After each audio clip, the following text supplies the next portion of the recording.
Kitu ambacho nimejifunza hadi leo ni kwamba hakuna mtu aliyefeli au akashindwa baada ya kumtegemea Mungu kwenye mambo yake. Hakuna, sijawahi kumuona. Labda uwe wewe wa kwanza kuniambia kwamba nilishindwa, nilifeli baada ya kumtegemea Mungu. Ni kweli yawezekana wakati mwingine tunashindwa kufanikisha katika mambo yetu. Ndiyo tunamuomba Mungu, lakini imani zetu hatujampa Mungu kwa 100%. Ila imani zetu tumewapa watu, tumewapa kwenye vitu ambavyo tunavyo.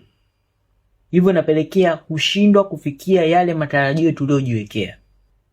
Kitu pekee ambacho unatakiwa kukifanya ni ile imani yako kumpa Mungu kwa 100%.